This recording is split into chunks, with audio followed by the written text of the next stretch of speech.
What's up, everybody? Welcome to Inside the Edge podcast. We're Houston everything all the time. I'm your co-host Ike Cuellar, right here with my partner Kush. What's up, Kush? What's going on, brother? What's up, bro? Happy Sunday to everybody. A huge weekend that we just had. The All-Star NBA All-Star weekend. A couple of our Houston Rockets, represented a little bit. So I'm gonna let you lead in with that. Facts, man. Let's get started. Let's jump right into it. We had right now we're in the All-Star break. For the Houston Rockets, and we haven't been playing our best basketball. Obviously, some of the games prior to the All Star break have just been, just awful to watch as a basketball fan. But thank God we made it to the All Star break. I believe we're, at least 70 to 75% done with the season. We have like 20 plus games left, so it's almost over, y'all. We just gotta stay down right now, man, because we got Wemby on our minds right now. Like Rockets owner said last night, pray for Victor, right? So everything on Twitter is hashtag pray for Victor. Hey, Tillman But Fertitta was having a good ass time out there last night, man. They caught him yeah, slipping man, a little bit, man. facts, man. I want to know what was in this cup, bro. I want some of that shit. Like that's what I want to be sipping on because you could tell he was on it, and I don't blame him, man. He was having a good time. He's from Galveston area. Mardi Gras was going on, so he was just having a good time, man. I don't blame him at all. Um, but as far as the All Star festivities for Saturday night, they have Jabari Smith in the skills challenge that was participating with the rookies, and they did okay. I mean, I think they came in second place last night. They were struggling, trying to get their shot going, and it's kind of the same story for Jabari Smith this season, where he's struggling with his jump shot right now, and hopefully he can find it here in the second part of the season after this All Star break, because he just looks like he's been struggling, Kush, and hopefully he can change some of his mechanics because right now his shot looks a little flat. I don't know if he's using, you know, what he's doing differently, I should say, but it looks like he's not using his legs enough for his shot because it looks really flat right now. So they came in second place, for the skills challenge. The rookies did, and it was entertaining, but I still believe the 3 point contest was a little bit more, worthwhile to see. Was more entertaining. And then we had Kenyon Martin Jr.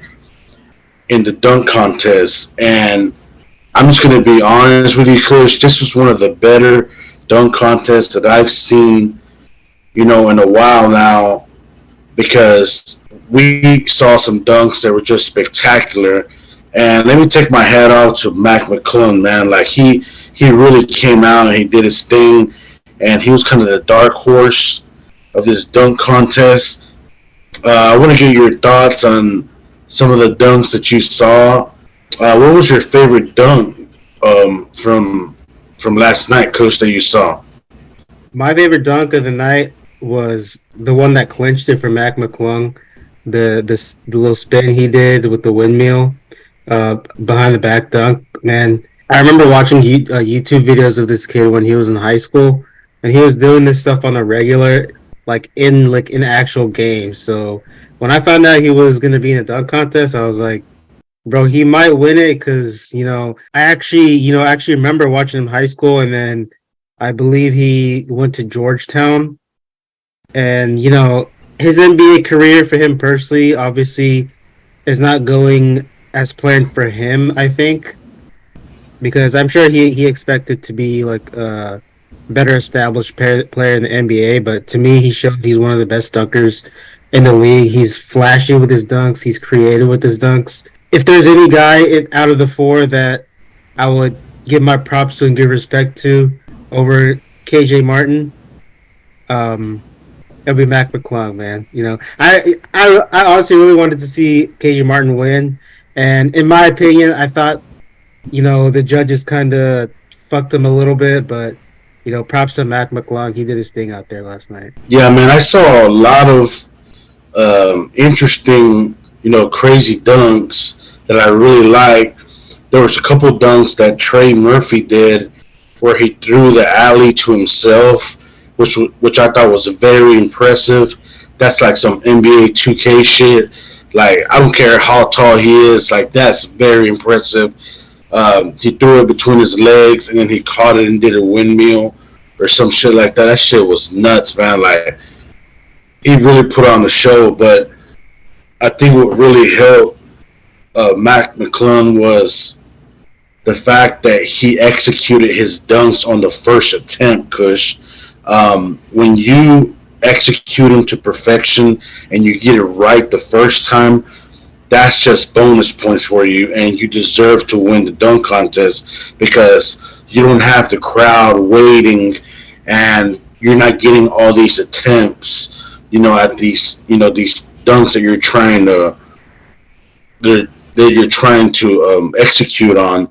And KJ's dunks, the two that he had were very impressive, but he got it on the third try. So naturally, you're going to get points deducted off of that. I mean, if you saw the dunk, what he did was ridiculous. Like, bro caught it from one side of the rim. He kind of peekabooed, looked like inside the rim, and then came on the left side and dunked it left hand when they did a slow motion.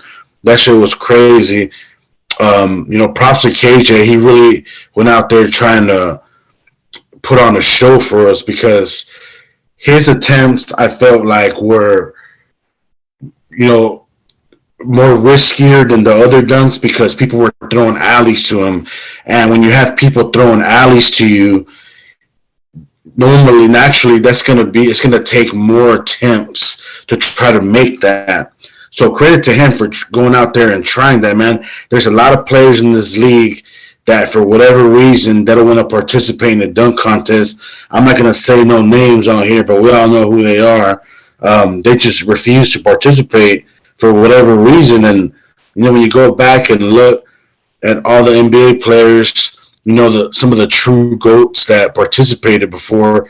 I mean, you see Kobe Bryant was in there, Michael Jordan was in there, Dominique Wilkins, Vince Carter, aka the best dunker of all time. Like, the fact that these guys went out there and put on a show for the fans really says a lot about them, about like how they're not scared. They're not scared to go out there, and if you miss dunks, then you just miss them. Fuck it, but they did their thing, and credits to them. I still would love to see LeBron James in the dunk contest. I still would love to see John Morant in the dunk contest. So the list goes on and on. But credit to Mac McClung, man. Like this guy, every dunk was electric. Every dunk was solid. I mean, bro did a 540 on one dunk, and the last one he kind of just shut it down where he put his high school jersey on. Kind of reminds me of like the professor from And One, Kush, like kind of like a street ball legend. I feel like if he was in And One mixtape, he would be having a lot of highlights, a lot of poster dunks because of all the creative dunks that he can do. So it reminds me a lot of the And One players. But man, my hats off go off to him again, and it was just really cool to see that. It brought vibes of White Man Can't Jump. You know what I'm saying? That movie, but White Man, this white boy really did his thing, man. So credit to him. Yeah, man. One thing I want to point out was the guy was just signed to like a 10-day contract by the Sixers, and he got presented the opportunity. He fucking made the most of it, and I hope they sign him for the rest of the season. Hopefully for him, and maybe he can go out there and help them. It's a playoff team. He might be able to help them whatever way he can. One thing's for sure, like if he's in the open court, he has an easy lane to the basket. He's gonna posterize people. So shout out to Matt McClung. Hopefully, more success this season, the rest of the season. Like we just give when you do your thing, we just give you props, bro. Like that's a thing about me that I've always stayed solid with. Like it don't matter who you are, what race, what color you are. Like if you go out there and you do your thing, you deserve props. It is what it is. So with that, let's transition to the Houston Astros. I'm gonna hand it off to you. I know that the guys are reporting. They reported to a spring training, and they're like on day 4 right now. So, what are your thoughts of what we should expect, Kush, for this season, and what do you think is going to be different from our team this year, man? Well, I think we're bringing back most of our guys. Obviously, Jose Abreu is one of the first guys to show up, which I think that's huge from like a team chemistry standpoint. Like he wants to win. He's seen the Astros what they can do in the postseason. He saw what we did last year, which is win the whole thing, won the World Series, and so he wants in on that. He wants to be part of that, and he's putting in work. Came in early, got some swings in, got some action at first base. So, hopefully he has a good spring training and takes that into the season. And I think that's huge because Dana Brown talked about it like they want to get greedy with winning, and I think one of the most important parts of like any sport, keeping that winning culture going when you've won in the past so many times before, is keeping that hunger going, staying hungry, Right. stay hungry to win games, to win playoff games, to win championships. And I think this is kind of what you're seeing right now so far in spring training with them. And I hope they can keep that going. And then another, I guess you'd say, big news came out about Lance McCullers. He's having arm issues again, day to day right now. I think Dana Brown and Dusty Baker came out saying, he's day to day. They're not really worried about it. But, to me, we saw this last year and the year before. So to be honest, if he's out like a month, I'm not going to be that, concerned about it. Even if he's out to like during the summer, like we know how deep our pitching is. We know how deep our bullpen is. So I'm not really worried about it. If the one thing I don't want is we rush him back out early. He gets hurt again and has those lingering injuries all season. So if he needs to rest, then I'm okay with giving him the rest. We have guys like Hunter Brown to step up and really do the thing in the pitching aspect of things. And another thing that came out today was Jose Altuve reported at camp today, and they were talking about getting a deal done with him. And he recently said that he wants to be an Astro for life. So if you're an Astros fan listening to that, that's what you want to hear, man. Jose Altuve wants to be here. We hopefully management will bring him back. What are your thoughts about that? Oh yeah, man. Altuve is not going anywhere, man. He's the main guy of our team. He's our GOAT. He's our leader. He's the reason why I feel like the chemistry with our ball clubs have been so good over the years, man. Like just how everybody embraces one another, and the family environment and vibes around the team because of how Altuve is and how he carries himself and how good of a leader he is, man. So he's not going anywhere. He's our GOAT. I want to talk about Lance McCullers for a little bit and touch on what you said. For us Astros fans, it almost seems like this is normal to us. Every year he gets hurt, and we just want to make sure that he gets healthy and kind of in a way limit him in the regular season just to keep him healthy for the whole year because baseball is a long season, man. It's a lot of games that they play. So just have him healthy, and we just have to have him for the playoffs, man. Like he needs to be healthy when it comes, August, September, and October. He needs to be ready to go then. So, uh, the injury news that came out about him really doesn't. Um, it's not like news to us because it just happens like mostly like every year, with Lance McCullers, and we just hope that he gets on the field whenever he gets healthy again, and Godspeed for that, and we hope that he can come back and dominate the way he has been over the years, man. Yeah, as far as the Lance McCullers thing, we lost Justin Verlander this offseason. So, and I know a lot of Astros fans are saying, well, he struggled in the playoffs. We all know his World Series woes, if you want to call it that. But I think people forget during the regular season, he was a Cy Young pitcher. He won a lot. I think he went like 18-4 or something. Um, that's going to be difficult to replace. However, I think the way that you replace that is the sum of the parts, right? Like we have Framber Valdez coming back, you have Javier coming back, um, Lance McCullers, if he can stay healthy, if he's only out a month, I think he can help with that. The bullpen's going to help with that. So it's not just going to be one guy that's going to make up for that loss. But if there's any pitching staff that can kind of help with that loss, I think it's the Astros pitching staff as constructed right now.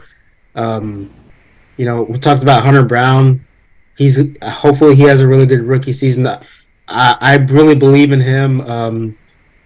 You know, whenever I think last year when he debuted as a starter, I think the next week I bought a Space City Hunter Brown jersey. So that shows you how much belief and love I have for that guy. So hopefully he has a good season. But yeah, it's gonna. I'll say this: Astros fans aren't in for a rude awakening, but I think we kind of discount how good Justin Verlander was for us last year in the regular season. And I don't know if there's going to be a drop off, but it's we'll see how it goes with the other guys. But I don't think replacing him is going to be as easy as everyone thinks it's going to be. Yeah, man, I agree because you'll have some people come out and say, well, in the playoffs he wasn't really that good, but when you look at his record during the regular season, a lot of those dubs came because of Justin Verlander. Like he was doing his thing, he was solid, and you can't forget about that because in baseball, like I said, there's so many games in the regular season, and you need to be able to kind of weather the storm sometimes when the bats are not alive, you know what I'm saying, and keep the game close and things like that. But I agree with you, man. I think it's going to be a team effort and kind of replacing that production with our bullpen. We're more than capable of doing that with the guys that we have, on our staff, on our pitching staff. And I think that we're going to be right back in the mix, man, in the playoffs, and I can't wait for March 28th. That's home opener, right, Kush? I believe March 30th is the opener. It's on a Thursday. It's a Thursday Okay, night March game. 30th. Yeah. Okay, so I can't wait for the home opener, man. I'm so ready for that. I've been counting down. I know all the fans are too, man. Can't wait to get back inside the juice box. Yes, it's fast approaching, man. Baseball season is almost here. It's almost here. Let's go. I already got my meme together and ready. The one of Drake with the Houston Astros cap, where he's screaming his lungs out. You know what I'm saying for that day. Like that's how I'm gonna feel that morning when I wake up, bro. Because I'm so ready for a Houston team to just give me any wins, bro. Right now, the way some of the other Houston sports have been going on. I cannot wait for the Astros to get started, to get some dubs and get some positive vibes in the city of Houston, man. With that, let's transition to the Houston Texans. They recently filled their coaching staff that D'Amico Ryans, Nick Casario were able to sort out and pick out some candidates for their offensive coordinator and defensive coordinator positions. I want to get your thoughts on those hirings, Kush. I know we hired for offensive coordinator. We hired uh, Bobby Slowick that used to be an assistant for the 49ers. And for defensive coordinator, we got Matt. I think it was Matt Burke from the Cardinals. Bex, yeah. We hired Matt Burke as our defensive coordinator from the Cardinals, and it still remained to be seen if D'Amico's going to be kind of running the defense with him, like helping, assisting in that, or is he going to let him do his thing? So I want to get your thoughts on those hirings, man, and how do you think the Texans did with those filling those two spots? I think the Bobby Slowick hiring was expected because he coached with him in 49 with the 49ers, so they know each other. So usually when a new coach comes in, they usually get guys from their old staff that they know. With the defensive coordinator hiring Matt Burke, I was kind of surprised they went to him. Um, he had a little stint with the Dolphins as a defensive coordinator, I think, a few years ago, which did not go well, obviously. Um, I'm pretty sure. The first obvious thing that people will point to is JJ Watt probably recommended him for the position, so maybe that went into a little bit. Um, and I think with the defense, I'm not really concerned with the defensive coordinator hire as much as I am with the offense because D'Amico, I think he's gonna have a huge part in calling the defense. Um, but with the offense, we have to remember that last year we were one of the worst teams offensively in the entire league. Um, Quarterback wise, Mills had the most picks, I think, if I'm not either close to or the most picks, some around there. But our offensive rankings were really bad last season. They were near the bottom in almost every category, and so you know the offense is the one that I was most concerned with and worried about as far as offensive coaches are concerned, um, and just I think one of the things that was interesting to me before the offensive coordinator hire, because we haven't done one of these podcasts in like a week and a half. So one of the things that was most intriguing to me was the whole Cliff Kingsbury thing that came out before we hired Slowick, and a lot of Texans fans were not on board with that. But to me, I was intrigued by it. I didn't think it was going to happen simply because D'Amico said he wants to be a run first team, and Cliff Kingsbury is an air raid guy. He's a pass first guy, and so I didn't think they didn't align with that. But I think it would have been an interesting hire. I want to get your thoughts on it because I know a lot of Texans fans didn't like it or didn't agree with that move if that were to happen. But especially if you are drafting a quarterback, and I think a lot of people made this comparison with Kyler Murray, undersized quarterback, Bryce Young, undersized quarterback, right?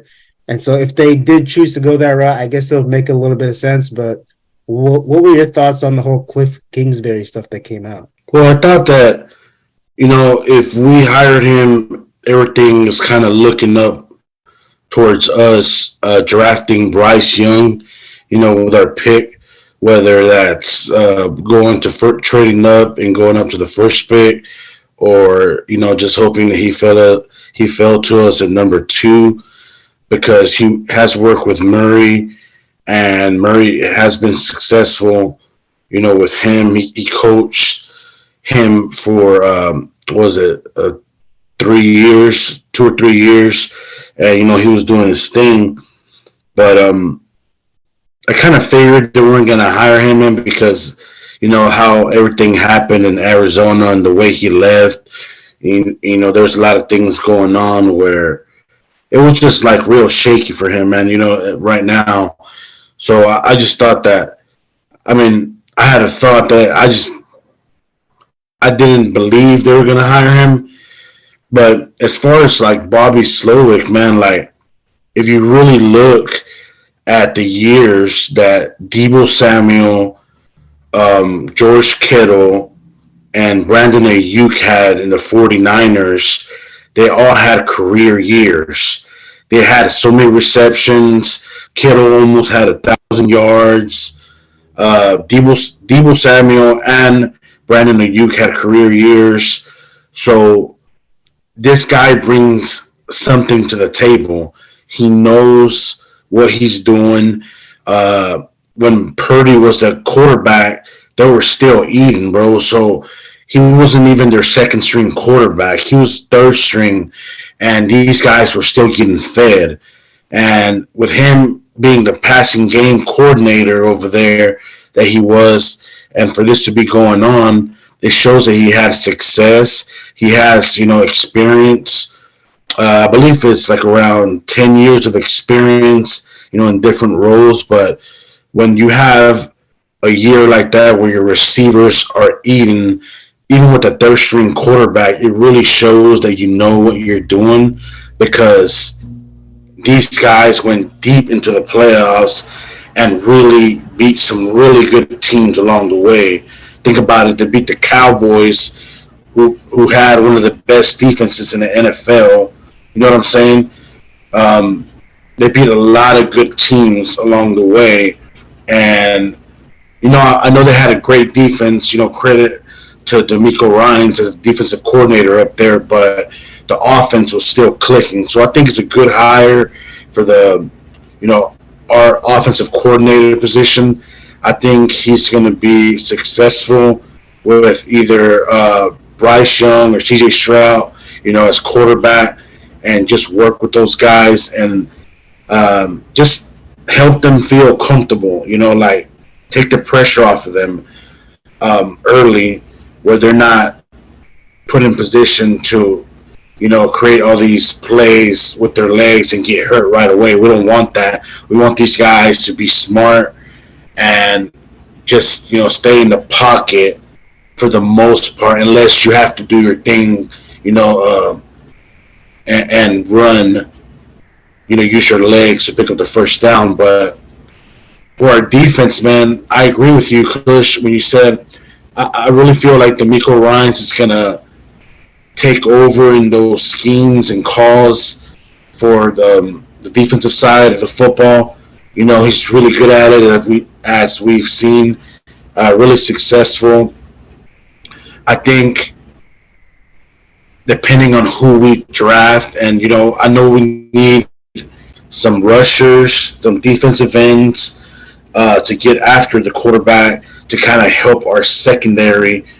But we have Stingley, we have Jalen Petrie back there. I'm really excited to see what our defense is going to look like next year because I think D'Amico is just going to enhance that, enhance the aggressiveness of how the defense was as far as getting turnovers. Because if you can score points by getting turnovers, that takes the pressure off the offense, bro. So now your young quarterback, comes in there more confident, right? Now you get to run the ball more, use the clock. You can have little dump screens here and there and use the clock to your advantage. You don't have to, go for the home run the whole time when your defense is playing that, complimentary football where it's helping you in the scoring points on the other side, man. So really excited for our hires. I think they did a great job and doing their homework. And I can't wait for NFL season again and for the draft, especially the draft, man. Yeah, draft coming up. Earlier, I think a report came out that the Texans were, strongly considering using their number two pick on a quarterback, which I think we all think that's the case anyway. But there's a lot of talk about, do you go defense with the number two pick, get a quarterback later? Do you sign somebody like Derek Carr, who is a free agent now, to a short term contract, and just use your picks on defense and get a quarterback late in the draft? Like, there's all these scenarios trying to play out, and I think a few weeks ago I talked about it. I actually called this. I think a few weeks ago I said, start coming around draft time, combine time. We're gonna start hearing about how Bryce Young's size. Like, we're gonna start hearing a lot about his lack of size, and we're starting to hear some of that stuff now. And to me, like, I said it then, and I'm gonna reiterate it now. I still think it's whether we get Bryce Young or CJ Stroud.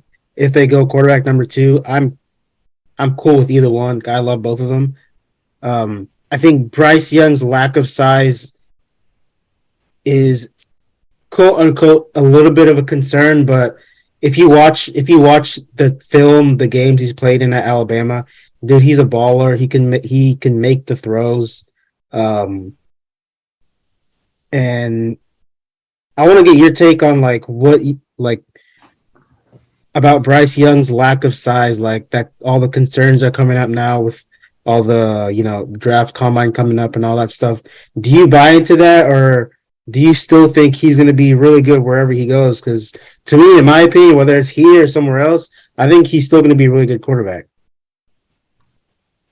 Well, facts. I kind of agree with both things you said. I mean, I do think that wherever he goes, he's still going to be a really good football player.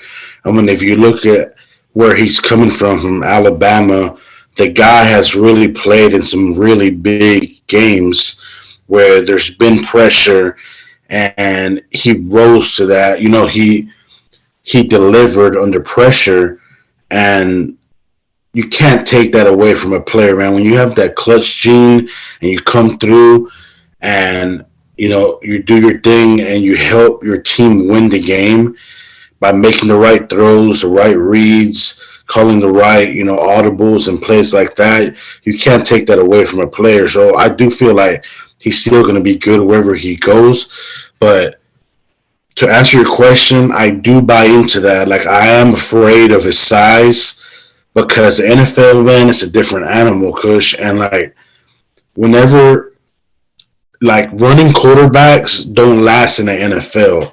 It's kind of like an old cliche saying, but it's true because these linebackers and defensive ends, they're so fast.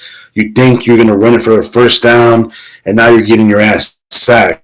You know what I'm saying? You lose yardage. You might just make it back to the scrimmage line.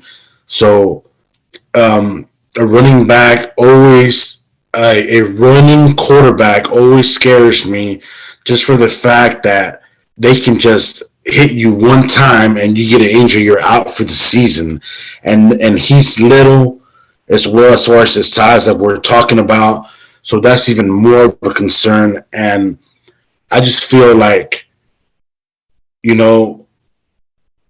we shouldn't, like, not that we shouldn't, but we should look at other options, whether it's CJ Stroud or I know there was talks of the other quarterbacks in the draft, but I heard recently too the Colts owner was talking about trading up and drafting the Alabama quarterback. And I know a lot of times these guys are just talking shit.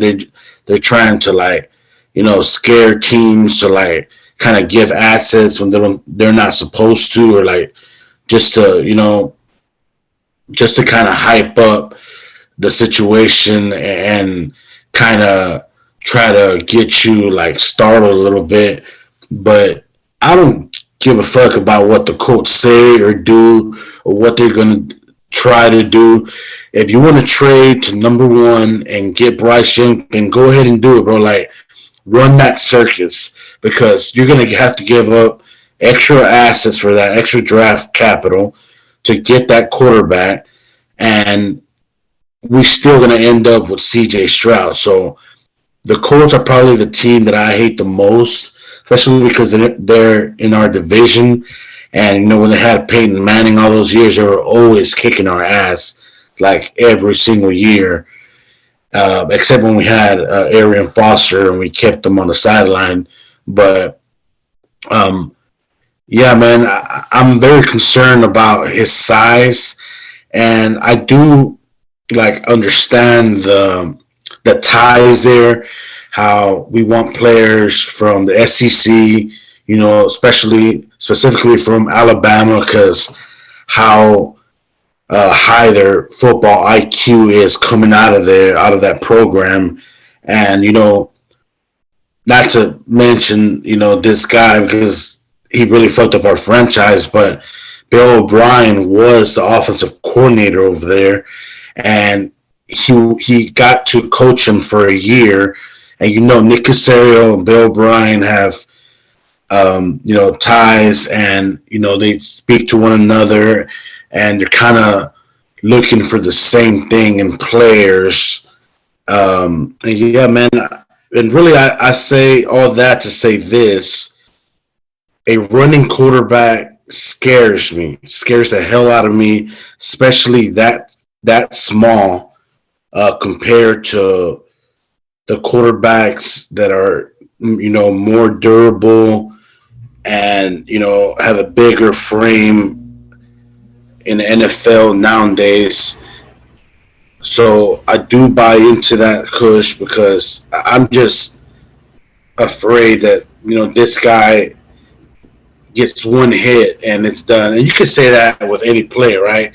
You can say that with any player. They get hit one time and it's over. But this guy likes to run. Like, we see it all the time.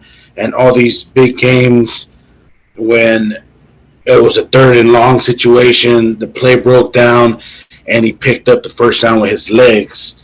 So I really feel like ideally, I think that he's the perfect, you know, pick for number two because of all the ties and everything I mentioned. But I still would go with CJ Stroud and, go from there. But, we'll see what happens in the draft. And, as far as the Derek Carr situation, I wouldn't be opposed to that, man. Bringing him for a year, and see what he can do. I mean, you could sign him and still draft a quarterback, and just let him, learn for a year and see what the NFL is like. I know a lot of people will disagree with that, but Derek Carr is not a bad quarterback, man. He's lasted these years in the league for a reason. I know when we had his brother, we had no offensive line, so we were just, complete ass for a long time. But if I was the general manager, I would really look into that and just to see, what he wants as far as the years and the money, and just to explore that, man. But yeah, man, like I just want to see us be competitive again, at least try to win the division, and just have a quarterback that you can rely on. I don't, to be honest, at this point, I don't really care who it is as long as it's somebody that we can rely on, Kush. Yeah, and I think the as a Texans fan, the great part about all this is all the different scenarios and all the different options like that they can go. As far as getting Derek Carr on like a 1 year deal and then drafting a quarterback and letting him sit and learn behind him, I'll be okay with that. And I'm gonna bring up this situation before I say this. I know people are gonna overreact to what I'm about to say, but before I say what I'm about to say, just let me say that I'm not comparing this situation to our situation at all. Okay. So here it is. If we remember, Patrick Mahomes sat behind Alex Smith for a year, right? The next year he popped off. They went to the AFC Championship, got beat by the Patriots. Later he won a Super Bowl, just won his second Super Bowl. So to me, the rookie quarterback has to start no matter what thing is. It doesn't always have to be like that, but obviously every situation is different. I think they can go either way and they will still be okay at that position as long as they get the guy they want. Like I don't want it to be a situation to where they had a certain guy below another guy on the board and you know they pick the second guy on the board instead of the first guy on the board for whatever reason, right? Like if they want CJ Stroud and he's there, I think they should grab CJ Stroud, right? And if they want Bryce Young and he's there, they should grab Bryce Young. I think the interesting thing is going to be if both of them are there with the number 2 pick to see what they do. Because I mean, I think both of them are going to be good quarterbacks in the league wherever they go. And so, to me, that's the most interesting part is what kind of evaluation goes into it where they pick one guy over the other. And I can't wait for the draft. We have some special stuff planned out for the draft. Can't wait for you guys to, hear about it. Yeah, man. Texans off season about to get started. Free agency around the corner too. Combine season about to get started. So all this stuff is happening, and I personally, as a fan, am so excited about it. D'Amico Ryan's new head coach. Let's get the D'Amico era going. I don't know about everybody else, but during the press conference, they were giving out these D'Amico Ryan's like shirts with 59 on the back and coach on the back. And I caught me a shirt, man. It's coming in the mail in a couple weeks. Can't wait to rock Nice. it to Texans games next season. So, Okay. yeah.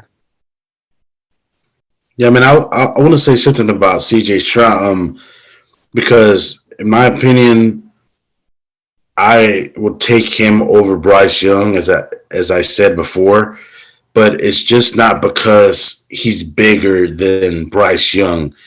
It's because of how he played in the big games, the throws that he's able to make. I feel like everything Bryce Young can do, CJ can do it the same, if not better.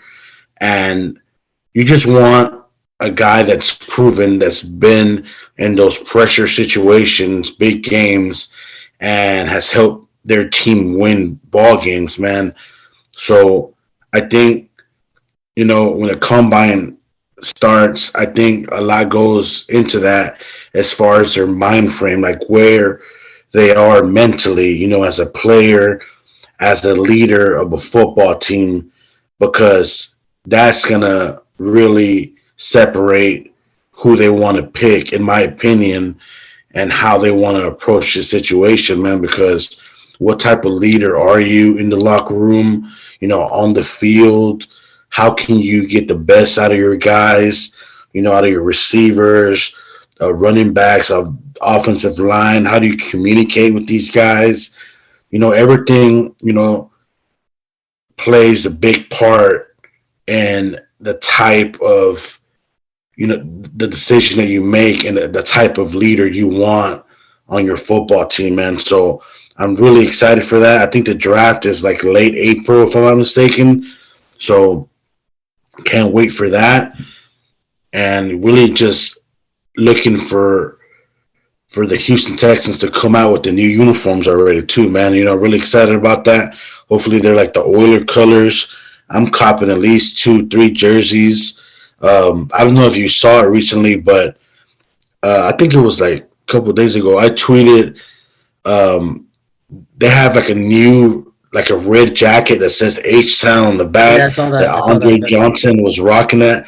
That shit is fire. I'm copping that. Everything is looking good for us. Been moving forward. Like we see the changes.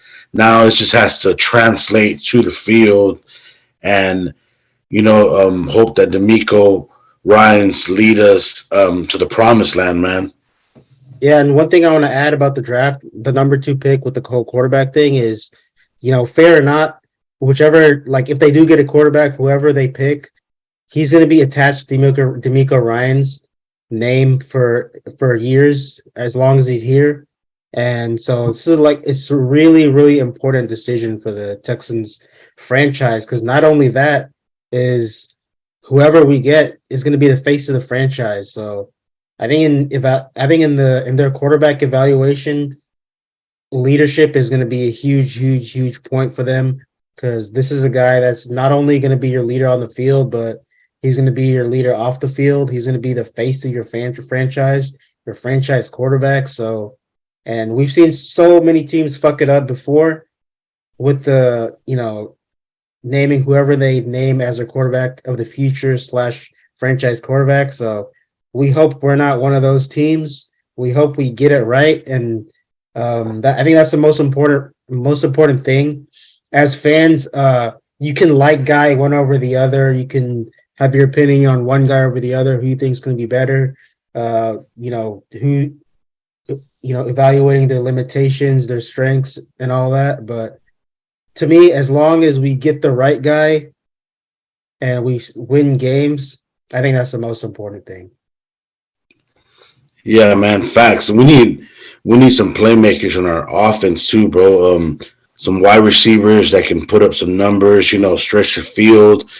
It'll be interesting to see what we do with Brandon Cooks to see if he wants to stick around and kind of, just help us with the offense. And because if he's in there, he's going to get a lot of looks, just like he's been getting over the last couple of years, even with, being on a bad team like he was still getting a lot of targets and looks. So it'll be interesting to see what happens there.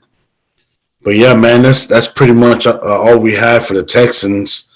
I want to give a big shout out to the University of Houston Cougars.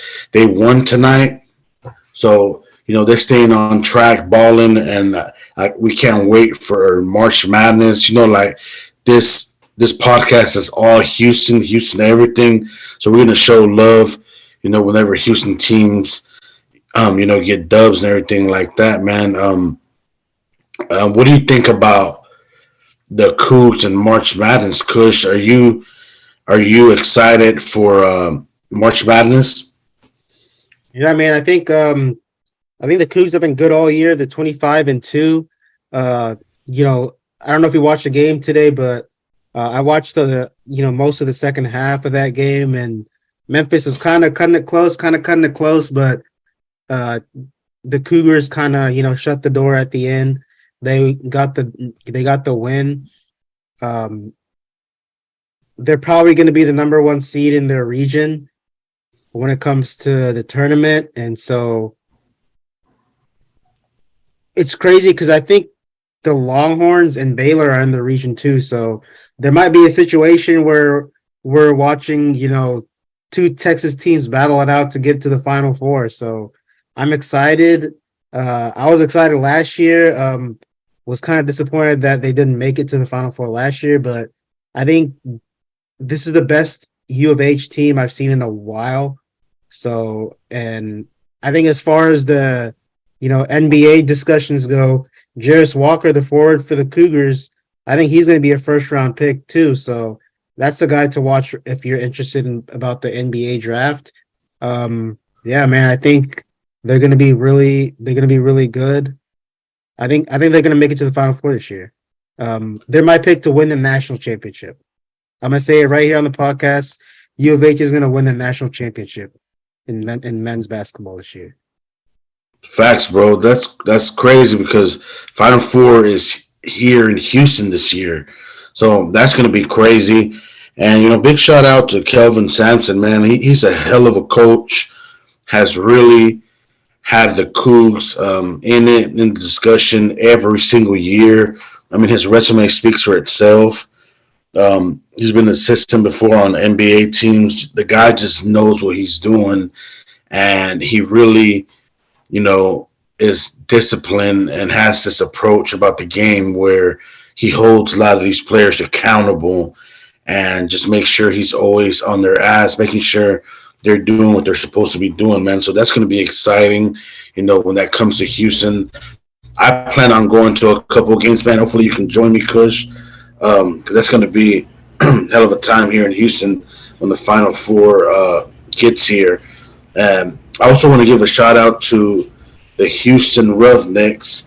They won their game yesterday, and from I guess 2 years ago, they've been undefeated. Man, I'm really excited to go catch one of their games. Also, um, Wade Phillips as our head coach.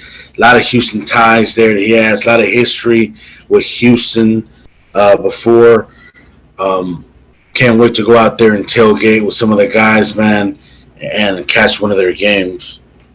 Yeah, man, Roughnecks, they're the best team in the league so far for right now. Want to know? They won 33-12 last night. Um, and a lot of our friends were there last night. It looks like a fun time, man. We're gonna have to catch one of these games this year. And Facts. Houston Roughnecks, they play at U of H's football stadium, TDECU.